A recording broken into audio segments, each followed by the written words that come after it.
Hello guys, आपका स्वागत है मेरे यूट्यूब चैनल अपडेट फॉल में। तो आज हम बात करेंगे फर्स्ट सेमेस्टर का जो एक सब्जेक्ट है बिजनेस लॉ, जो न्यू पॉलिसी के तहत बनाया गया है। तो उसमें क्या क्या सब्जेक्ट आपके थे वो आपको पता है। तो आज हम बात कर रहे हैं बिजनेस लॉ के फर्स्ट चैप्टर भारतीय अनुबंध अधिनियम 1972।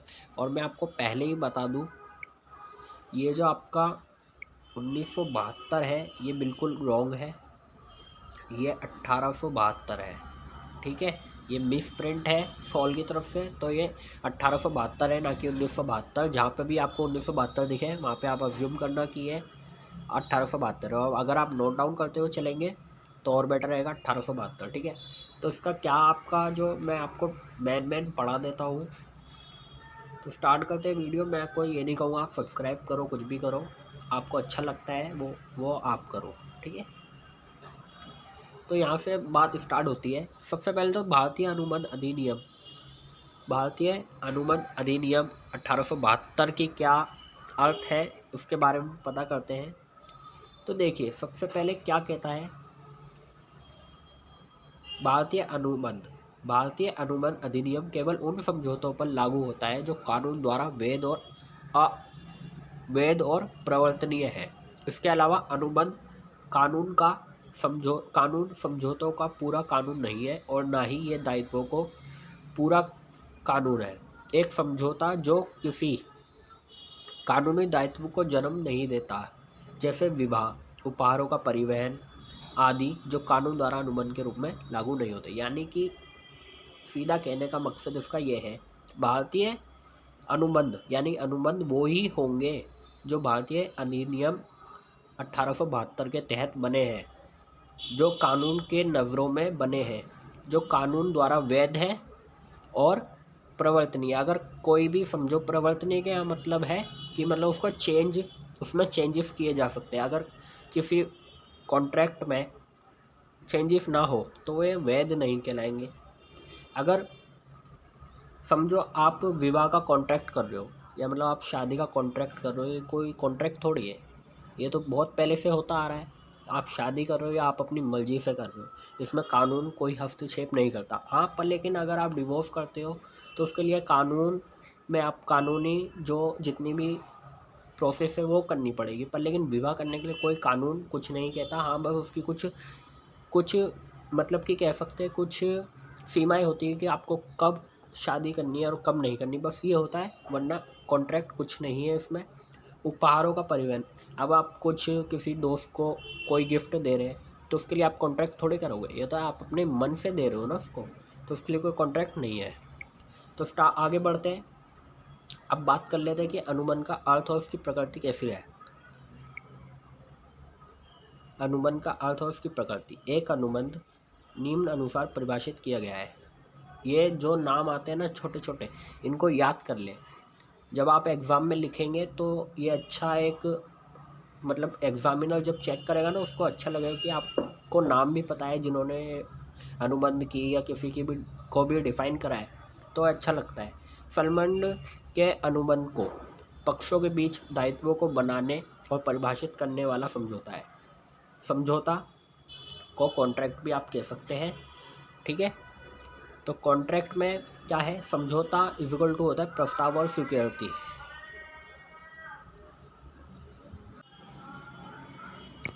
यहाँ पे आप देखिए, अब सर विलियम एंसन ने कहा है, आप बस इतना भी लिख सकते हैं, सर विलियम ने कहा है, एक अनुबंध दो या दो से अधिक व्यक्तियों के बीच किए गए कानून में लागू होने वाला एक समझौता है, जिसके द्वारा एक या एक से अधिक अधिकारों को दूसरे या अन्य लोगों की ओर से कार्य करने या मना करने के लिए प्राप्त किया जाता है। इसका मतलब सीधा सीधा ये है कि एक अनुबंध जो है, सबसे पहले ना दो या दो से अधिक लोगों के बीच होना चाहिए। अगर समझो कॉन्ट्रैक्ट आप अपने खुद के लिए कर रहे हैं तो कॉन्ट्रैक्ट थोड़े कहलाएगा। इसमें सबसे पहले दो या दो से अधिक लोग होने चाहिए। और ये कानून के भारतीय अधिनियम 1872, ठीक है, भारतीय अनुबंध अधिनियम 1872 के तहत होना चाहिए। इसमें कॉन्ट्रैक्ट का क्या मेन मोटिव क्या है, ये किसी कार्य को करवाने अथवा मना करने यानी कि कॉन्ट्रैक्ट का ना एक ना मोटिव होना चाहिए कि आप इसमें कुछ कार्य करवा रहे हो कुछ पैसा देकर, किसी किसी काम को करने के बदले में कुछ प्राप्त करना, यही इधर मकसद है कॉन्ट्रैक्ट का। ठीक है। अब सेकंड में क्या कहता है, सर फ्रेडरिक पोलाक के अनुसार हर समझौता और कानून द्वारा प्रवर्तनीय वादा एक अनुबंध है। ये देखिए कितनी छोटी सी लाइन में सब कुछ बता देना है। हर समझौता और कानून द्वारा प्रवर्तनीय वादा एक अनुबंध है, यानी कि एक कॉन्ट्रैक्ट, ये जो आप समझौता है इसका मतलब अग्रीमेंट होता है इंग्लिश में, बट अगर आप अग्रीमेंट ही नहीं करोगे तो कॉन्ट्रैक्ट कैसे होगा। ठीक है ना। तो हर समझौता और कानून द्वारा प्रवर्तनीय वादा एक अनुबंध है। अब यहाँ पे आपको बता दूं मैं, अनुबंध में 2 या 2 से अधिक लोगों का होना जरूरी है, और जो अनुबंध है वो प्रवर्तनीय होना चाहिए, यानी कि कुछ ऐसी स्थितियाँ आ जाती हैं जहाँ पे कॉन्ट्रैक्ट में चेंजेस करने पड़ जाते हैं। अगर वो चेंजेस कि मतलब ऐसा हो जाए कि कॉन्ट्रैक्ट में कह दें कि इसमें कोई चेंजेस नहीं होंगे, तो ये कहीं ना कहीं आगे जाकर ये बिल्कुल शून्य हो जाएगा, अनवैलिड हो जाएगा, यानी इसका कोई मकसद ही नहीं रहेगा। अब जब ये मकसद ही नहीं रहेगा, ये शून्य हो जाएगा, तो ये अनुबंध कैसे कहलाएगा। इसलिए इसमें प्रवर्तनीयता बिल्कुल होनी चाहिए।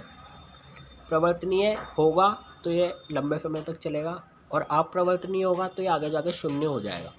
ठीक है। भारतीय अनुबंध अधिनियम की धारा 2H के एक अनुबंध को कानून में लागू करने योग्य एक समझौता के रूप में परिभाषित किया गया है। अब अनुबंध क्या है, समझौता प्लस कानूनी प्रवर्तनीयता। सबसे पहले अनुबंध करने के लिए एक समझौता होता है, और अगर वो कानूनी नज़रों में हो, यानी भारतीय अनुबंध अधिनियम 1872 के तहत हो, तो वो अनुबंध कहलाएगा। ठीक है। मैं आपको बता दूं, ये इसका एग्ज़ाम हम दे चुके हैं पहले, तो मैं बस आपको वही चीज़ें बताऊंगा जो इम्पोर्टेंट है, इसके अलावा कुछ नहीं। फिर उसकी आप परिभाषा थोड़ी सी अपनी बुक से भी पढ़ लेंगे तो अच्छी रहेगा।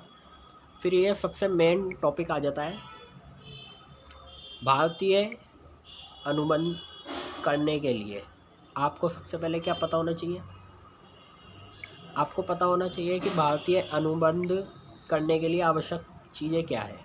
सबसे पहले 2 पक्ष, यानी कि कॉन्ट्रैक्ट जो भी है ना, आपने ऊपर पढ़ा है कि कॉन्ट्रैक्ट में 2 या 2 से अधिक लोग होने चाहिए। अगर समझो 2 पक्ष ही नहीं होंगे आप, तो फिर कैसे कॉन्ट्रैक्ट होगा। तो कॉन्ट्रैक्ट के लिए सबसे पहले 2 पक्षों का होना अनिवार्य है। एक वो पक्ष होगा जो काम करवा रहा है, और दूसरा पक्ष वो होगा जो काम कर रहा है। ठीक है। ये 2 पक्ष हो गए। आप अपनी लैंग्वेज में अगर बस आपको मैं बता दूँ, आपको सिर्फ हेडिंग को याद करना है। बाकी अगर आप अपनी लैंग्वेज में लिखोगे ना अंदर की चीज़ें उसमें, जैसे ये पूरी लाइन लिखी हुई है, तो ये तो लिखी हुई है, पर जो एग्ज़ामिनर होगा ना वो सिर्फ आपकी हेडिंग पढ़ेगा, इसके अलावा कुछ नहीं। हेडिंग अगर आपकी सही है ना, तो उसके अंदर का पढ़ने का एग्ज़ामिनर को ज़रूरत नहीं है, बस वो हेडिंग देखेगा और आपको नंबर देगा। तो क्या है, 2 पक्ष होने चाहिए एक अनुबंध करने के लिए। इसमें देखिए कितना बड़ा, अगर आप एग्ज़ाम में हेडिंग के बाद मतलब कोई सी भी अगर आप डिफ़ाइन कर रहे हो कोई सी भी चीज़, अगर आप उसमें एग्ज़ाम्पल दे देते हैं, ये जैसे यहाँ पे एग्ज़ाम्पल दे रखा है, अगर आप एग्ज़ाम्पल लिखते हैं ना अपनी मर्ज़ी से कुछ भी अच्छा सा जो समझ आए कि हाँ ये इसी से रिलेट कर रहा है, तो बहुत अच्छा रहने वाला है आपके लिए। इसमें आपको फुल मार्क्स मिलने के चांसेस है। फिर दूसरा है एक समझौता।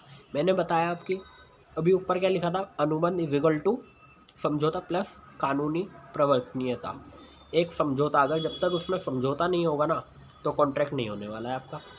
तो देखिए क्या लिखा है, एक पक्ष, यहाँ लिखा है एक पक्ष की ओर से किसी विशेष कार्य को करने अथवा ना करने का प्रस्ताव और दूसरे पक्ष द्वारा इसकी स्वीकृति एक समझौते के 2 आवश्यक तत्व है।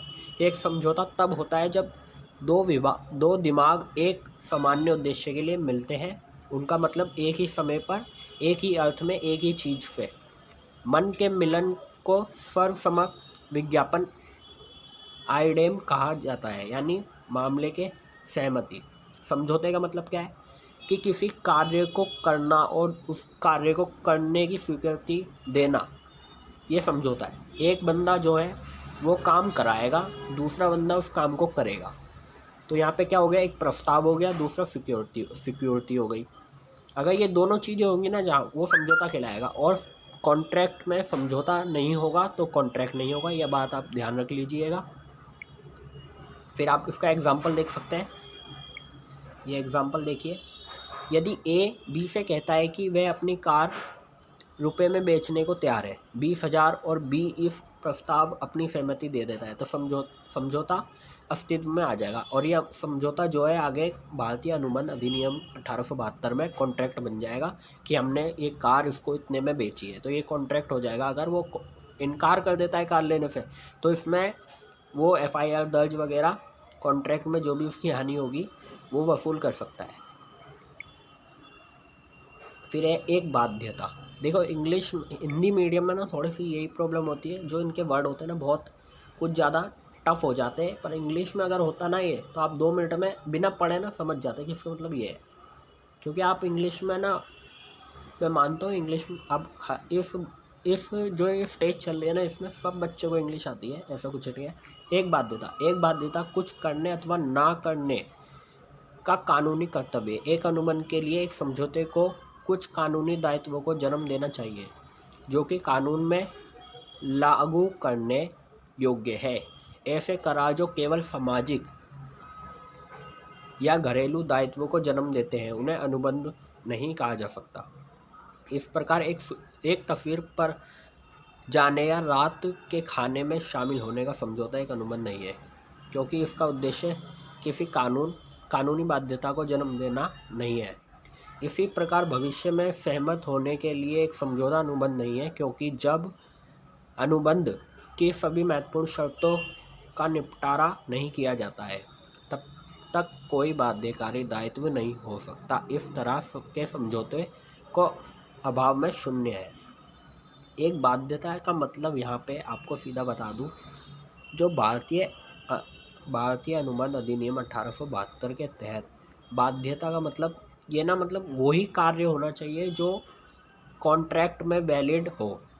ये नहीं कि आप कोई सा भी कॉन्ट्रैक्ट कर रहे हो, आप कह रहे हो कि आपको कल मेरी शादी में आना है, ये कोई कॉन्ट्रैक्ट नहीं है। आप कहोगे कि रात का खाना आपको मेरे यहाँ खाना है, वो कॉन्ट्रैक्ट नहीं है। तो एक ऐसी बाध्यता होना चाहिए जिसमें किसी काम को करने के बदले में कुछ मिल रहा हो, ऐसा ही काम आपका अनुबंध कहलाएगा, वरना कुछ नहीं। तो बाध्यता का मतलब यहाँ पे यही है कि ऐसे काम होने चाहिए जो कॉन्ट्रैक्ट में वैलिड हो। जैसे मैंने ऊपर बताया कि उसने अपनी कार बेची बी को 20,000 रुपये में, और वो 20,000 रुपये में कार खरीदने को तैयार हो गया, यानी 20,000 रुपये के बदले उसे क्या मिल रहा है, कार मिल रही है, और कार के बदले में उसे क्या मिल रहा है, पैसा मिल रहा है। तो यही कानूनी अनुबंध कहलाएगा। एक बाध्यता यही होनी चाहिए कि जो भी कार्य हो रहा है ना, वो किसी लाभ के उद्देश्य से हो रहा हो, तो वो कानूनी नज़रों में एक कॉन्ट्रैक्ट कहलाएगा। तो यहाँ पे यही बाध्यता होनी चाहिए। फिर उसके बाद यहाँ पे आपका थोड़ा सा हो जाता है, फिर आता है सभी करार संविदा नहीं है। ये बहुत इम्पोर्टेंट है आपके लिए, इसे नोट कर लेना। ये पेपर में हर बार पूछा जाता है, शायद इस बार भी पूछा जाए। सभी करार संविदा नहीं होते। यहाँ पे करार का मतलब अग्रीमेंट है और संविदा का मतलब कॉन्ट्रैक्ट है। मैं यही कह रहा हूँ कि यहाँ पे हिंदी में बहुत चेंजेस हो सकते हैं वर्ड में।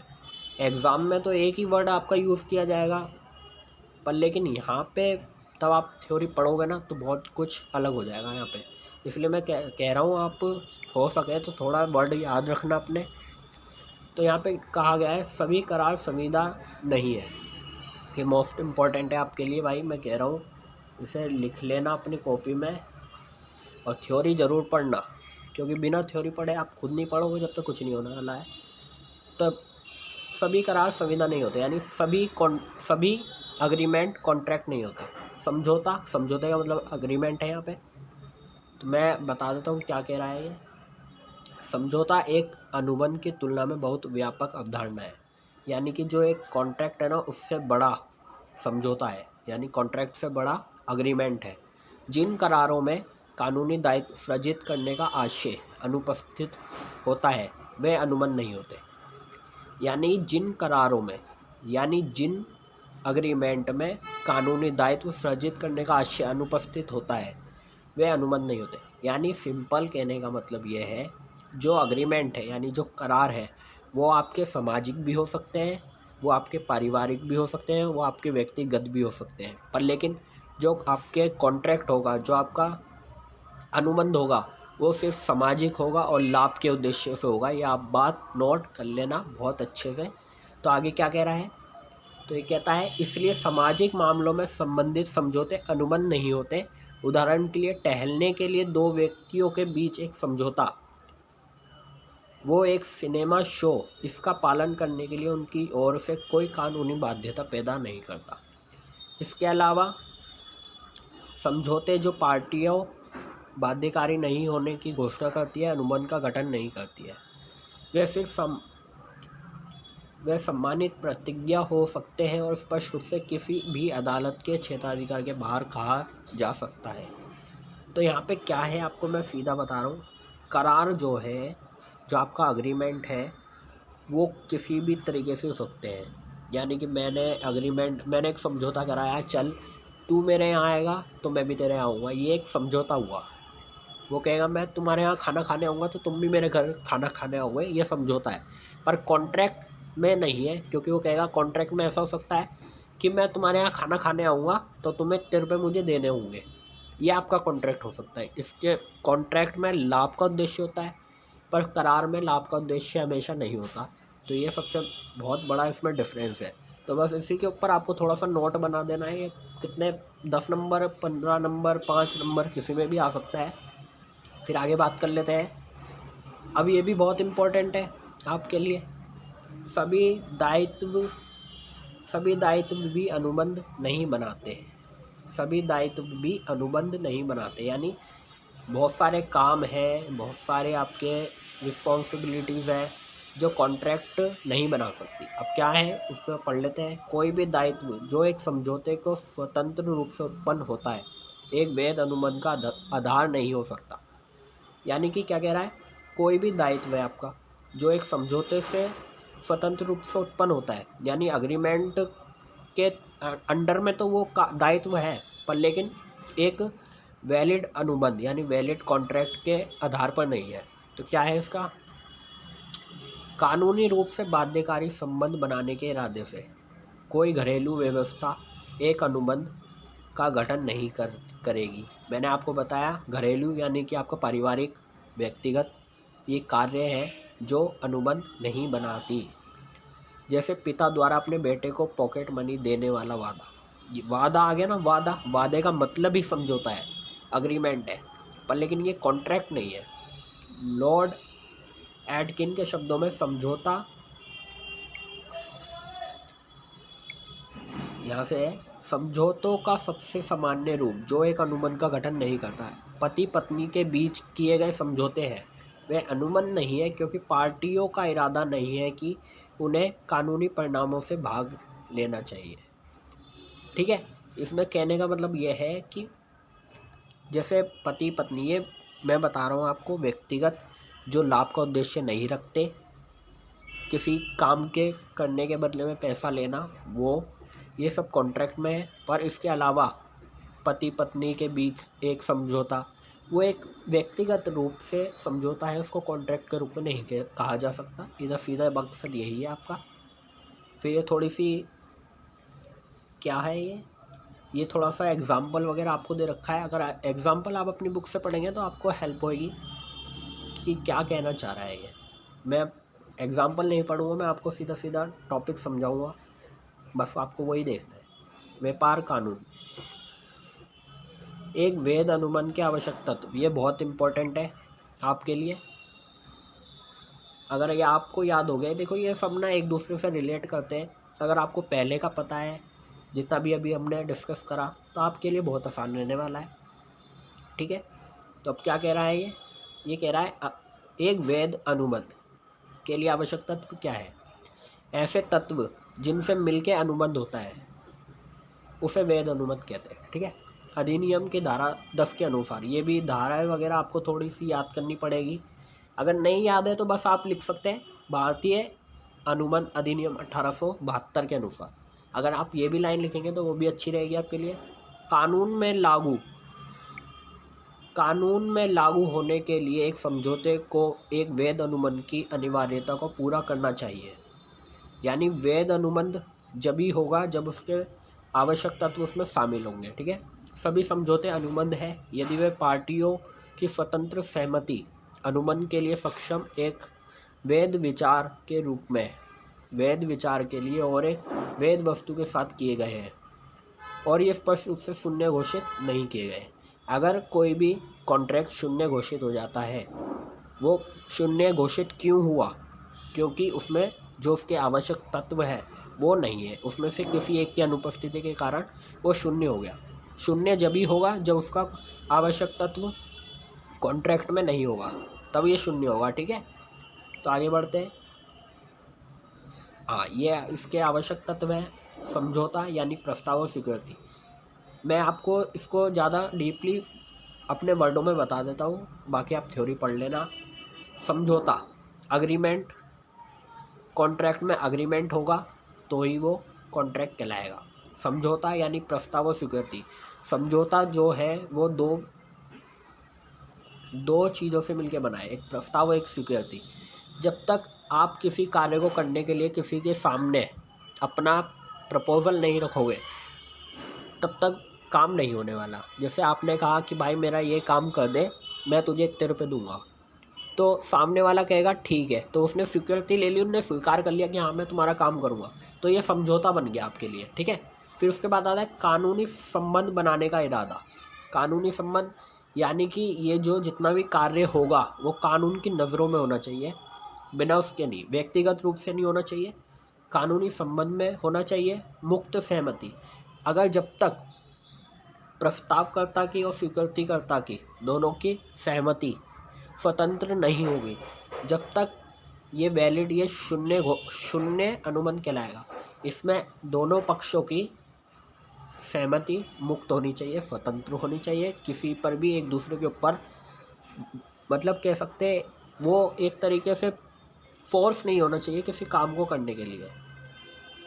सक्षम दल यानी कि जो भी आपका पक्ष है, दो पक्ष होने ज़रूरी है, दोनों पक्ष सक्षम होने चाहिए, यानी कि दिमागी तौर से 18 साल से ऊपर के कार्य को समझने वाले, मतलब पागल नहीं होने चाहिए, जो दिमाग से स्ट्रॉन्ग हो वही इसको कर सकते हैं कॉन्ट्रैक्ट को। ठीक है, फिर वेद विचार। वेद विचार का यहाँ पे मतलब है आपके वेद विचार का मतलब यहाँ पे वेद विचार का मतलब लाभ का उद्देश्य है। ठीक है, लाभ का उद्देश्य भी आप लिख सकते हैं। कानूनी वस्तु, कानून द्वारा स्पष्ट रूप से शून्य घोषित नहीं किया गया। कानून यानी कि भारतीय अधिनियम 1872 के तहत वो कॉन्ट्रैक्ट शून्य नहीं होना चाहिए, उसमें सारे वैलिड तत्व होने चाहिए। प्रदर्शन की संभावना, कानूनी औपचारिकताओं का अनुपालन। मैं ये नहीं कहता आपसे, जितने इन्होंने आपको टॉपिक ये जितने भी आपको बताए हैं, ज़रूरी नहीं आप डिट्टो ये लिखो। अगर आपने समझ लिया ना तो आप अपने पास से बना के भी लिख सकते हो। मैं आपको बताता हूँ, इन्हें छोड़ दो आप, मेरी तरफ से मैं आपको 2-3 पॉइंट बताता हूँ। पहला, 2 या 2 से अधिक पक्ष। कॉन्ट्रैक्ट के क्या होने चाहिए? वैध अनुबंध करने के लिए आवश्यक तत्वों में सबसे पहले 2 या 2 से अधिक लोगों का होना। मुक्त सहमति, कानूनी संबंध बनाने का इरादा, समझौता, वैध विचार, कानून द्वारा स्पष्ट शून्य घोषित नहीं होना चाहिए। ये सब तो वो चीज़ें हो गई कि किन किन दशाओं में ये शून्य नहीं होना चाहिए, वो चीज़ें हैं। तो ये जो नई बुक छपी है ना, थोड़ी कहीं ना कहीं परेशान करने वाली है अब नए स्टूडेंट्स को। जो हमारी पुरानी बुक थी उसमें बहुत अच्छे से लिखा हुआ था। फिर एक करार, ये थोड़ा सा करार मैंने ऊपर बता दिया कि अग्रीमेंट क्या है। एक पक्ष द्वारा दिया गया प्रस्ताव दूसरे पक्ष द्वारा उस प्रस्ताव को स्वीकार कर लेना करार कहलाता है। ये तो मैंने आपको बता दिया अच्छे से। कानूनी संबंध बनाने का इरादा, जब पार्टियों के बीच एक समझौता किया जाता है तो उन इरादा कानूनी संबंध बनाने का होना चाहिए। इस तरह के इरादे के अभाव में पार्टियों के बीच कोई अनुबंध नहीं होता।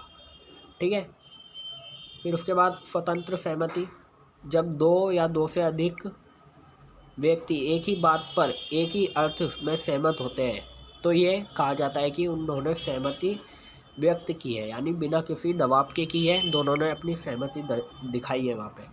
ठीक है, फिर सक्षम पक्ष, प्रत्येक वैध अनुबंध करने के लिए कम से कम 2 पक्ष होने चाहिए। एक व्यक्ति एक अलग क्षमता, उदाहरण के लिए एक साथी को छोड़कर खुद के साथ अनुमान प्रवेश नहीं कर सकता। मैंने बताया 2 या 2 से अधिक लोग होने चाहिए, अकेला व्यक्ति कॉन्ट्रैक्ट नहीं कर सकता।